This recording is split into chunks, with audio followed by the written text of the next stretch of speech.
Hey, Don, Yes, Sam. what's the word? Forgiveness. Forgiveness is giving up hope for a better past. Where'd you hear that? I heard it through the grapevine. Welcome.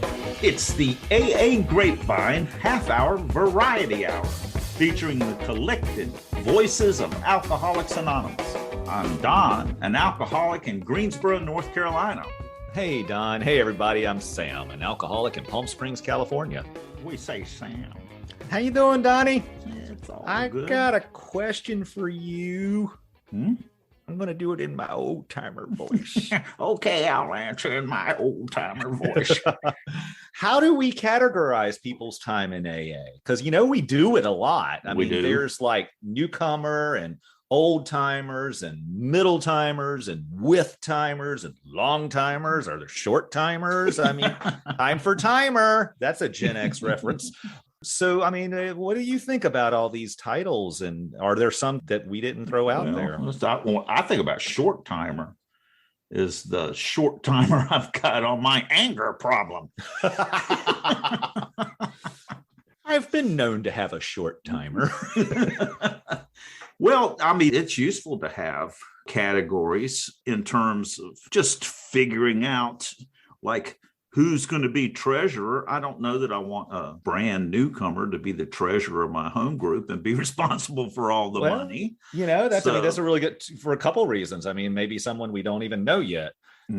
But you bring up a really good point. In some of the guidelines in the super secret service manual, and also in some of the pamphlets like the group, it offers some suggestions for the amount of time. I think it does in the group pamphlet, but it offers some suggestions for the amount of time that someone should be sober before taking on the position. And a lot of it comes because there's a bit of a challenge in serving in some of these positions too, that requires a bit of growth and stability that you want to have. Mm-hmm. However, we've talked before about the chips and the counting of how long we're sober being both a blessing and an obstacle. Mm-hmm. It can be very encouraging.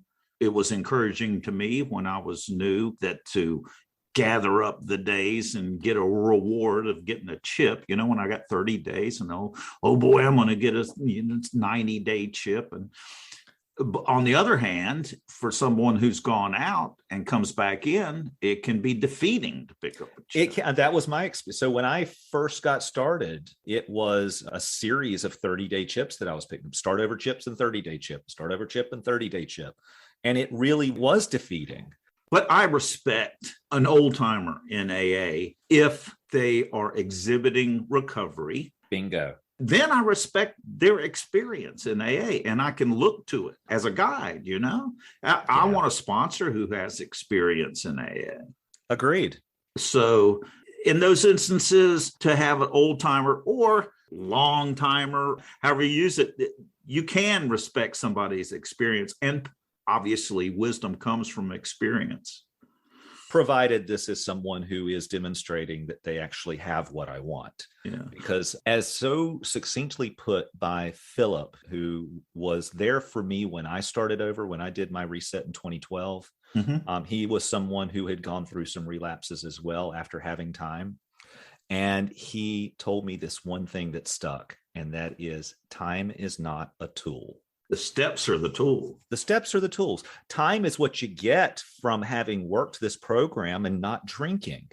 With some time, there is a rather reasonable assumption that someone with 20 years of sobriety is probably not at as great a risk of taking a drink today as someone with 5 days. Mm-hmm. They've got experience living sober. So, I'm not discounting time sober, but that time doesn't keep you sober and it doesn't guarantee that you've got what I want. So we have a veteran on today who's going to answer a question from someone new in AA. So we've got an old timer answering a question from a newcomer. Or is it a pigeon? Oh, no, we're not going to go. We're not going to do that. No. But, just like I learned a long time ago from you that the word God was a fantastic shorthand for naming something. We've got to have something so that we can communicate. And it just makes it simpler to say that we've got an old timer answering a newcomer's question. And everybody knows what we mean. So today we have Chris, a long timer, answering a question from Hayden about Zoom meetings. But first, let's get to know Chris a bit. Grapevine does not accept donations, but you can offer your support by making a purchase at store.aagrapevine.org or by the Carry the Message gift certificates to sponsor Grapevine subscriptions for alcoholics in need. That's store.aagrapevine.org. Hi, my name is Chris, and I'm an alcoholic. Hey, Chris, thanks for joining us. Chris, when did you get sober? My sobriety date is July 20th, 1985. What was going on with you that made you feel like you needed to go to an AA meeting? Well, the previous year, on July 1st, 1984, I got married. We were both, by then, pretty serious drunks. My wife, Susan, checked herself into treatment that December. So I like to say I helped her with her drinking, and I drove her to recovery. She checked herself into treatment, and then I went to their family week, and they said, "Wow, we have a bed for you if you'd like one." That's rude. What on earth are you talking about? And so they gave me an exam, and I'm really good at exams. I passed the exam with flying colors. I got all the answers right. Are you an alcoholic? Yes, yes, yes, yes, yes, yes, yes, and yes. I said, I'm not interested in treatment, but they pulled something out of the big book. They challenged me to quit on my own. Try quitting for a year and see what happens. So I did what any good alcoholic would do. I went home and quit my job because that was my problem. So every couple of weeks I would quit drinking, and then I would find myself at lunch drinking with someone. I decided that the math worked out that if I could quit for 2 weeks, I could obviously just multiply that by 26, and that's a year. Oh, that makes sense. So you kind of took a sample. This is the way polling. It's a scientific way of doing things. Yes, yeah. I was doing my own experiment on myself, and I discovered I was more and more miserable until July 19th, when I found myself, I literally woke up from a blackout in a bar I wouldn't go to, drinking with a person I would not drink with open evidence that we had consumed a great number of Boilermakers at that table in that bar. I had a new job by then. We were 3 hours late back from lunch, and I was too drunk to go back to work. But I was also somehow stone cold sober in the moment because I realized I'd been living in a blackout for about 6 months. So the next day, I crushed, defeated. I went into AA. Wow. What a moment of clarity. That seems pretty shocking. Well, it was also shocking that my wife, who was shockingly still my wife, was getting sober and going to AA meetings. So I had this terrible influence at home, terrible influence on my drinking, encouraging me to go the other direction. Did you go to a treatment center, or did you just go into AA? No, I walked into an AA club. Mm-hmm. It's called York Street. It's in Denver, Colorado. That's the way I got sober. I just started going to meetings. Me too. Yeah. Yeah, I also wasn't in a position to pay for treatment. So yeah. Oh God. AA was $1. Thank you.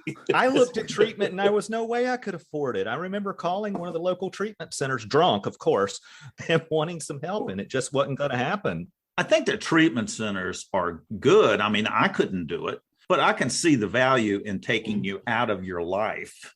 And you have nothing to worry about for 28 days except getting sober. But it is possible to do that, just going to meetings, but it takes an enormous amount of surrender. Yeah. Well, she needed to get taken out of my life so I could drink all the alcohol in the house while she was gone. That she needed the house cleared of alcohol. So that nothing else. She got that, but she got a lot out of treatment. Everybody I've known has gotten a lot out of treatment, but I didn't go that way. So what was the most difficult thing, Chris, that AA asked you to do at the beginning there that seemed crazy, but you did it and found that it was really helping you to stay sober? Well, at first I was just kind of in shock. So I just started going to meetings, and I just kept my mouth shut and listened to what people had to say. somehow, somewhere in the middle of all that, I realized that I was in those meetings, I felt calm. And they had used the serenity prayer. So I heard the words there. And I realized a couple months in that I had felt this was the only place I'd ever actually felt what I thought they were calling serenity.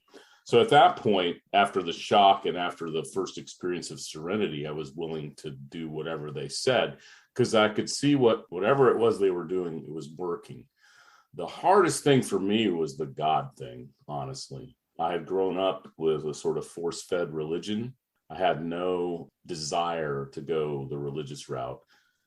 As a matter of fact, at first I thought it was some kind of cult, like they were going to make me sell Amway products or something like that. Me after too. a year. What it turned out to be was something completely different from that, neither religious nor cult-like, but rather just real people talking about their real lives who happened to have this intruder that had destroyed them, alcohol. They said, you don't have to believe in God, just believe there's some kind of power greater than yourself. And that was enough for me to hang on to, which got me to harder things, right? The inventory, the amends, all that stuff is even harder, actually. I don't think I could have done any of that stuff without some kind of leeway on the higher power thing. Like, let me just not have to believe in something specific, but just believe that some power greater than the willpower I had clearly been destroyed by could get me somewhere different.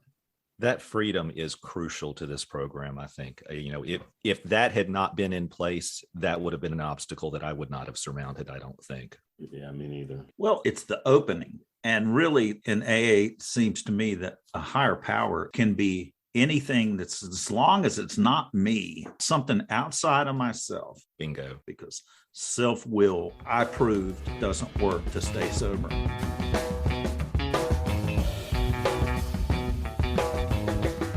It's time for Ask the Old Timer. Got a question for an old timer? Call in and record it at 212-870-3418 or email it to podcast@aagrapevine.org. You can find these and more at aagrapevine.org/podcast. And now, let's ask the old timer. Chris, this is Hayden, and he has actually a barrage of newcomer questions. Let's have a listen. I'm Hayden, and I'm an alcoholic and just brand new to AA, and just had a couple of questions as far as how this whole thing works. Went to the website and found a couple of meetings that looked interesting. So what happens when I hit that join meeting when I'm on Zoom? What exactly is going to happen in the meeting, and what is expected of me in that meeting? Do I have to say anything during that meeting? And then a couple of other questions I've got. First of all, I'm kind of worried about anonymity a little bit. Do I have to turn the camera on? And then something that's pretty important too is what happens if I recognize someone in the meeting? How do I react about that? What should I do with that information? And probably the most important thing about it is, what am I going to get out of the meeting? Is there something, because I've told myself that I don't want to drink, and I have a real problem doing that. And what is going to happen in this AA meeting, or potentially could happen, that's going to keep me from drinking, that's going to be able to let me keep my promise to myself and not drink tonight or, in the future. Well, hello, Hayden. First of all, it sounded like you wanted to know about joining a Zoom AA meeting, which is a unique feature of the last couple of years of pandemic. We started doing this almost immediately once we were locked down. And what those of us who were doing the Zoom meetings discovered very quickly that it's a fairly simple process once you get the hang of it. If you've done any kind of Zoom meeting at all, you'll just enter into a Zoom room. Sometimes the host has to let you in first, but you'll enter into a room full of people you've never met. It is true that you might recognize someone there. If you do, you can trust that they're there for the same reason you are. Once years ago, and when I was first sober, I went to an AA meeting at lunchtime during my work hours, and it was 3 blocks from my workplace. I walked in there one day, and of course, there was someone there from my office. What are the odds? Well, apparently pretty good. And we both looked at each other, and I was at first shocked, and he said, not to worry, we're here for the same reason. And I suddenly had a new friend at work, a person who was my comrade. We walked to the meeting together after that. So trust that the anonymity of AA works, because it works in all directions. People are no more willing to break your anonymity than they are willing to have you break yours. So I knew you had a little bit of a question about anonymity in the meetings. We keep it inside the meeting. Things that you say and things that you do in meetings are confidential, and no one will spread those rumors about you. As far as a Zoom meeting, you go in and you don't have to say anything. You don't have to do anything. The host will ask you if you would like to introduce yourself, but there are no requirements. The only requirement for AA membership is a desire to stop drinking. You don't have to say who you are. You don't have to turn on your camera if you don't want to. You have pure choice in all of this. But I think you'll find over time that you're going to want to turn on your camera. You're going to want to share your own experience, strength, and hope, which is what you're going to hear in the meetings. And for me, the meetings have been probably the most important part of my recovery. I found in AA meetings, both live and Zoom, that I am able to share from my heart what is really going on in my life. At first, it was all about how can I stop drinking? But over time, it became how can I deal with my life sober? And what you're going to hear is people talking about both of those things, but mostly the focus will end up being on managing and dealing with your life sober without having to drink. And we do this all one day at a time, one meeting at a time. When I was first sober, I went to 3, 4, 5 meetings a day, and that was having to drive around a big city to do it. But I had nothing better to do. Honestly, I'd spent a lot more time than that drinking every day. My first sponsor pointed out to me that if I spent half the effort on not drinking that I spent on drinking, I would be sober easily. 1/10 would probably do it. So I'm thinking about all the time I spent thinking about procuring, figuring out how to procuring and drinking, and figuring out what to do afterward. We go to a park in our local town to take our dogs for a walk every morning, and we see what we call the drive of shame on Saturday morning, which is people recycling glass from their Friday night party, and it's really almost always beer and wine and liquor bottles coming out of those cars. We don't have to do that anymore. They look hungover. I don't. That's one great thing that I've gotten from this. I don't have to be hungover anymore. I don't have to wonder what I did yesterday or last night. I don't have to worry about not knowing that I had angered somebody in my life or hurt somebody in my life, because I'm fully aware of everything I'm doing. That was not true when I was drinking. So the answer to the question of what you can expect to get out of AA for me is a whole new life and a whole new way of life, and the best friends I've ever made. The bonus that I got from joining Alcoholics Anonymous was I found the people that were like me in this world. It doesn't mean we agree on everything, but we share a common bond, a common journey, and a common language, and we talk about things that matter. I've been in the best conversations I've ever had in my life, and I've been around a little while, have been with people in Alcoholics Anonymous by far. We also throw the best funerals for some reason. It's true. It's really amazing. But I've heard the funniest, most uproarious funeral stories in Alcoholics Anonymous. Nothing like the somber events that you will see elsewhere. We even know how to party in the best way, which is without being intoxicated and with our head in the toilet. Yes, indeed. Well, I mean, we're still alcoholics, you know. Yeah. I love hanging out with alcoholics. I just want to hang out with alcoholics who aren't drinking today. I used to hang out with drinking alcoholics, and we partied our butts off too. Sober alcoholics maintain that crazy energy. We are enthusiasts. Yes, we know how to have fun. Oh, this is something I would add about anybody going into a meeting. If you haven't been to an AA meeting, you're going to find people laughing at things you think are really tragic, or why the heck are they laughing about that? What is going on here? And the truth is, all I can say is I have laughed more in AA meetings than anywhere else. And I finally got on to why we were doing it. And it's really simple. Laughter is, in fact, one of the best medicines you can take in this world. It's one of the best things you can do for your mood, for your recovery, for your life, for everything. You just gotta laugh. And also, you're not going to find anybody that hasn't done things you've done or worse. Yes. You might think you're a bad person or something like that, and you're unwilling to share the worst things you've done. There is always somebody that's just done exactly the same things you've done or worse. And you think, okay, yeah. Okay, I'm not. And there's freedom in that identification with someone. And I love it when I'm listening to a fifth step, which is listening to someone who's written their personal inventory and sharing it with a sponsor or with someone else. And listening to that, they're terrified and they're ashamed to share this thing. And it's so wonderful when I can say, honestly, I did that. You don't have to be that person anymore. Yeah. You're not alone. No one, I think, is comfortable walking into their first AA meeting. I certainly wasn't.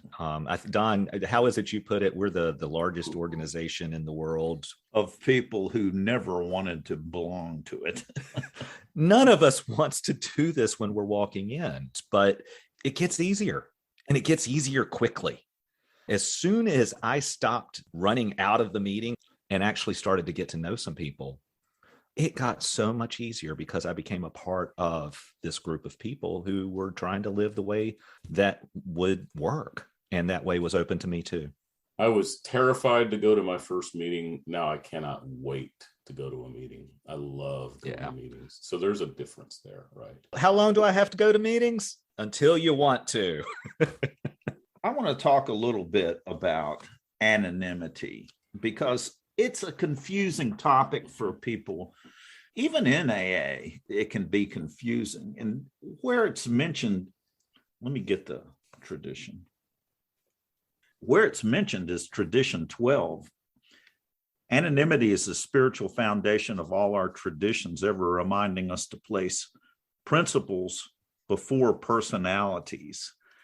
I thought anonymity meant it was secret, that AA was kind of a secret society. What can you say about this, Chris? Well, I think anonymity is really about putting those principles before personalities. It's not as important to me that you're a celebrity alcoholic as it is that you're an alcoholic who happens to be a celebrity. When I lived in Denver, there were several local celebrities and even a national and an international celebrity that came through town and showed up at our meetings. And everybody knew who they were. They weren't anonymous, but they were just Eric and John and Dave and Samantha. They were not important in that sense. We're all the same here. For me, the anonymity here means we're all on a level playing field. Now, that doesn't mean that there aren't places out in the world where I want my reputation to be protected, but I only out myself at work because the work I do is based on reputation. And I was advised early on by an alcoholic who happens to have my same profession, only to put yourself out there if you can be helpful. And I recently had an experience with that. I was able to help a colleague whose stepson they were doing an intervention on, and I was able to help her and her stepson. I've known her for a long time. I revealed to her for the first time that I'm a recovering alcoholic because I thought it would help. But I'm not walking around the office spouting AA stuff. I use the principles. I practice the principles in all my affairs, but I don't put myself out there as the face of AA. And that's the other place it comes in the earlier traditions. It talks about anonymity at the level of press, radio, and films. That's why we're not telling everybody who we are, where we are, and everything. I'm not giving you my biography on this show. I'm Chris, and I'm an alcoholic. Because it doesn't matter which Chris. What matters is I'm a sober alcoholic who's talking about recovery. What if a student shows up at a meeting that you're in? Oh, I went into an open meeting here in Greensboro one night, and open AA meetings are open to anyone. So very often students from the university will go to observe for a class. So they send them to open AA meetings to observe for a class in human development or psychology. So I walked into this AA meeting and there were 6 students in a row that were my students in another class at that time.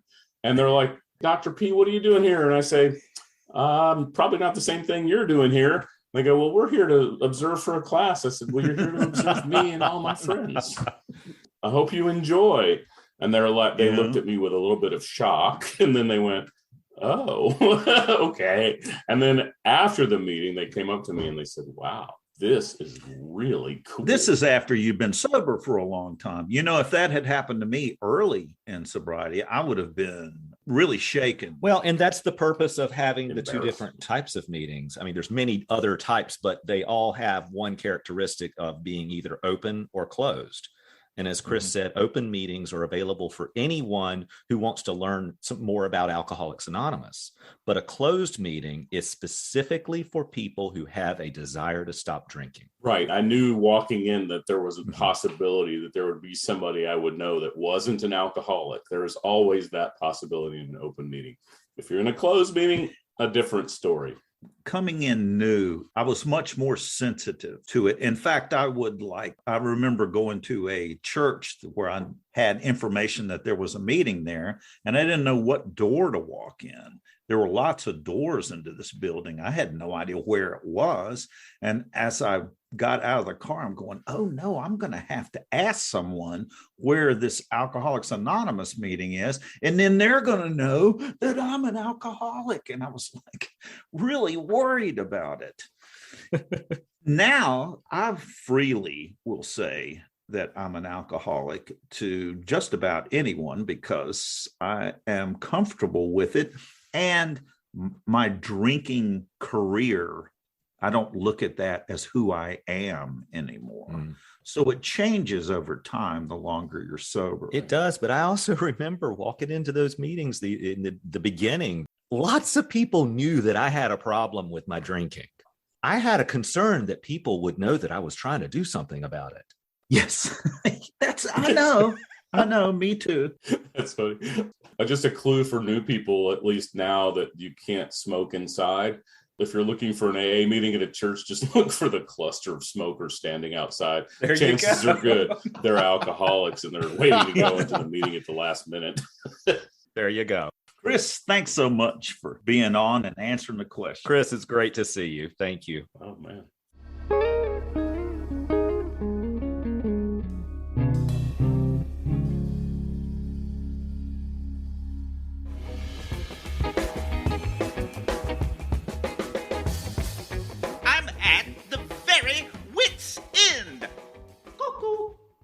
Who did they say the speaker is?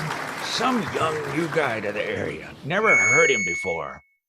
My name is Jefferson S., and I'm an alcoholic. Hey, Jefferson. I graduated from Harvard Law School. I was appointed ambassador to China and was awarded the Nobel Peace Prize for my diplomacy and then the Pulitzer Prize for my book. By golly, this fellow's been places. Now we got somebody. And continued drinking for 4 more years. Then I joined AA, and my sponsor told me to quit telling lies.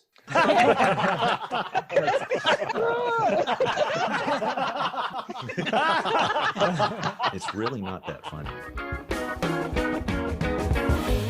Thanks for joining us. The AA Grapevine Half-Hour Variety Hour is posted every Monday and is produced by AA Grapevine, Inc. We don't speak for AA as a whole. We share the experience, strength, and hope of members to help others recover from alcoholism.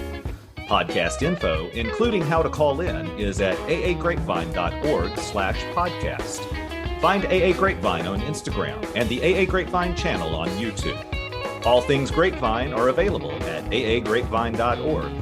If you want to know more about AA, Google Alcoholics Anonymous and your city or visit aa.org.